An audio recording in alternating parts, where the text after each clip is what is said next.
What's up, guys? Vlogmas day 3.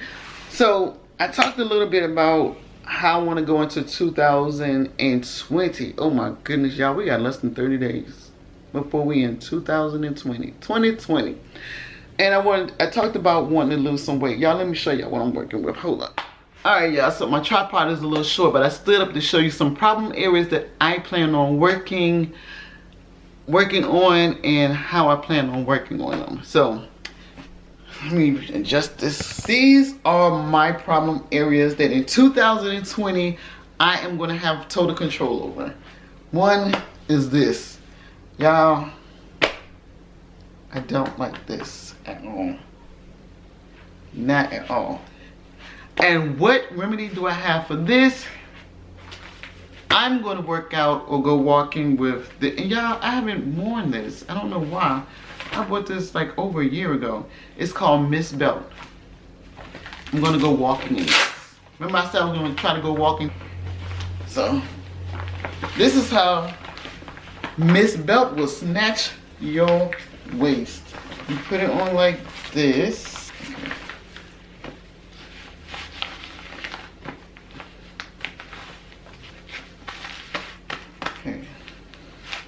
Put on like that, and then you take these,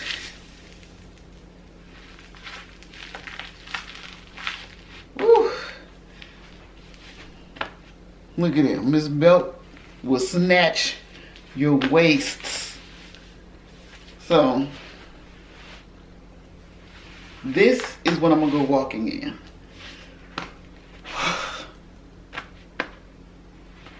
Yes, Miss Belt.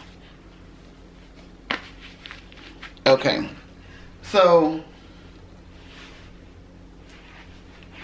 the thing about this is I will only work out in this thing. I won't wear, y'all can't see me, hold on. So I wouldn't wear this like under my clothes or anything because I don't think it would be comfortable to wear this all day because like I said, this thing snatches you in.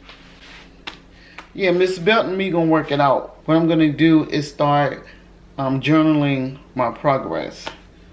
Because I think right now I weigh 220 pounds. I believe. I'm around 220 pounds. Mind you, I am very short. I'm only 5'4". So, I think I'm 220 pounds. Hold on, y'all. I went and got a scale. I know I lost some weight, so maybe I'm under. I know it was 225 at one point. And I put on them jeans, which is a size 12. So I know I lost some weight.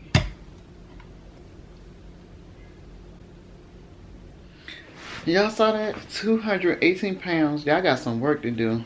I'm not gonna, I want to get down to like maybe 200 even. 199 would be ideal for coming into 2020.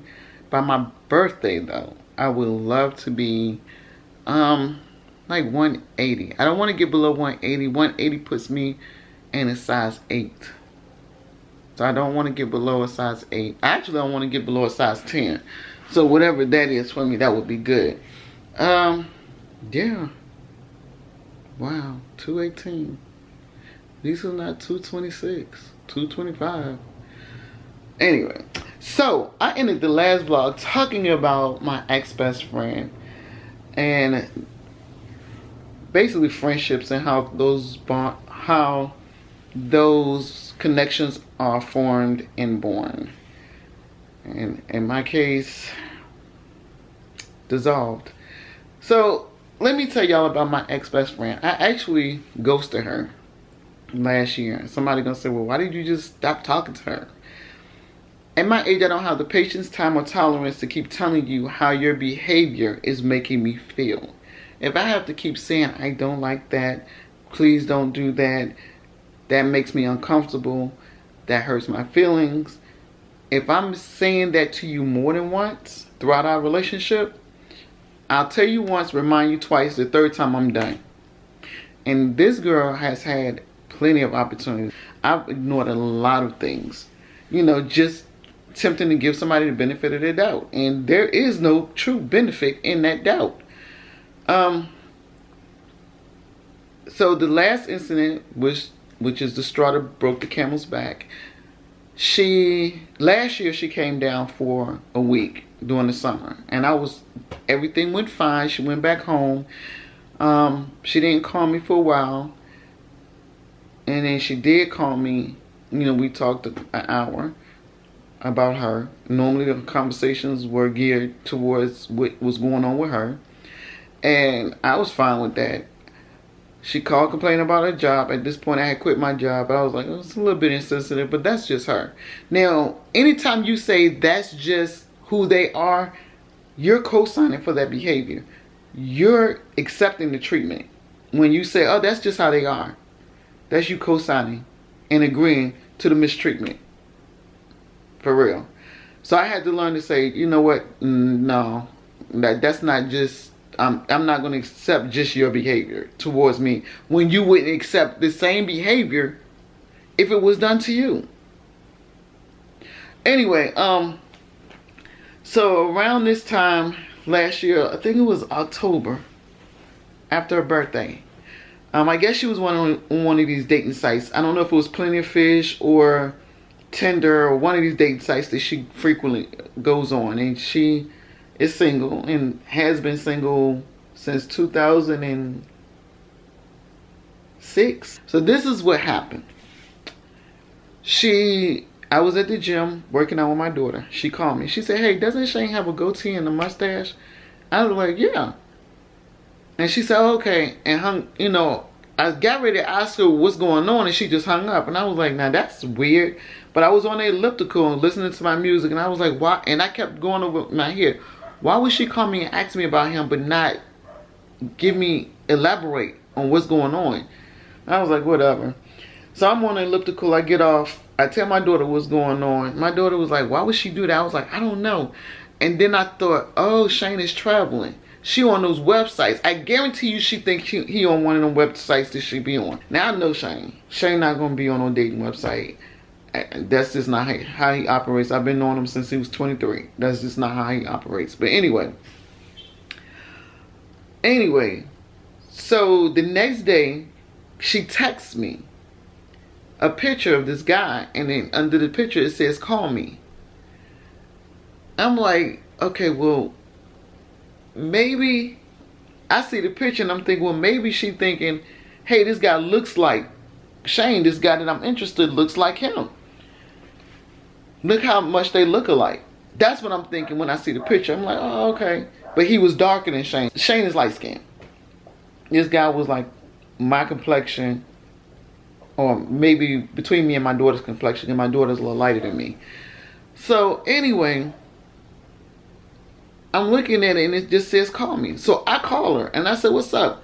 She was like, let me explain. I was like, explain what? This guy you trying to date?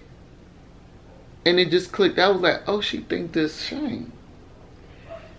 She was like, oh, that's not Shane. I was like, oh my goodness. So I was silent for like maybe half a minute. I said, no, what made you think this was him? This doesn't even look like him. She was like, girl, I haven't seen him in a while. I said, this don't look nothing like him, and Shane is way lighter than this. She was like, oh, but if I found out some information like that, would you want to know? I said, wait. I said, let me explain something to you. I said, if you're going to deliver information like that to someone where you're telling them their man is cheating on them, not only do you have to be tasteful, but you have to be tactful when you deliver that information. I said, let me tell you something. You could change so many things in somebody's household delivering information like that. And if the woman is not ready to receive it, y'all could be in a conflict now, because you delivering stuff that she feels maybe not none of your business. I said, what I want to know, yes, but I would want to know in a tasteful, tact manner. She was like, I said, and then I went on to explain to her, when you tell somebody, when you deliver that information, understanding what you're delivering the change in their household structure as far as emotionally and mentally, changes maybe financially, changes maybe how the household is comprised itself. Like somebody may move out or what have you, or could cause divide in the house where now people are sleeping in different bedrooms. You don't want to deliver that information tasteless. or tacky, which is how it was delivered to me. Like, you just gonna spring this information on me and be like, oh, by the way, this is your man. You wanna know where I found him at? Because I think she thought that's where the conversation was going. That was the straw that broke the camel's back. Now, understand, it wasn't just that incident. It was one of many that was like, I'm done. This relationship has reached the pinnacle point, and it's just time for us to go our separate ways. I'm in California. She on the East Coast. I'm on the West Coast. Let's just be done with this. Because it was many occasions that I've had to tell her, what you're doing is hurting my feelings. There was one occasion, I'm going to get into one more. There was one occasion where we was in Charlotte in 2007. I was moving from one house to a townhouse that I was renting. And she wanted to go to Dave & Buster's and Concord Mills. And I said, fine. I overcommitted myself. We started moving that morning at 9, but we didn't finish until 6:30 that night. I was supposed to meet her at 7:30. I put the last box in the townhouse, went in the living room on the floor, and laid down and went to sleep. My kids woke me up at midnight because it was like Saturday night. They was like, Mom, don't you want to go upstairs in the room? Because the boys had put my bed up. I got up and realized what time it was. I was like, oh man, it's too late to call her. I'll talk to her in the morning. I called her the next day and said, hey, did you go? What do you mean did I go? You were supposed to go with me. I'm like, whoa. I said, but you know I was moving. You didn't come over and help. Didn't even offer to help. She was like, well, I really wanted to go, and you know why I wanted to go. I'm like, first of all, if you wanted to go meet men, you shouldn't need a wing person. Go out and do that on your own. Be confident enough to do that on your own. Secondly, let me just say this. You need a friend whose personal life is not going to interfere with your social life. So we probably need to call this quits right now, because my personal life is interfering with your social life. And I stopped speaking to her for a year that time. Now, 2007, I stopped speaking to her. End of 2008, I called her. Because I was just like, I just don't want something so minute to get in the way of a friendship that we've had for so long. Because I met her in 2005. It was 2007. I just didn't want to let the relationship go. By me not wanting a relationship go, by me not wanting to let that relationship go, was me signing off on her behavior. And why should her feelings matter more than mine? And that's why this time I was like, I'm done. Like, I'm done. You don't keep... This relationship is not a two-way street. A relationship is comprised of two or more people, and it should be a mutually gratifying relationship, and I didn't find it to be that way with her. So I was like, I'm done. I'd rather have no friends than be in a relationship where I'm constantly saying, can you not do that? Can you take my feelings in consideration? Or me shoving my feelings aside to consider somebody else's feelings. I don't want to be in a relationship like that. So that's why I ended the relationship with my ex-best friend. Till next time, guys, we're keeping up with Des. Bye.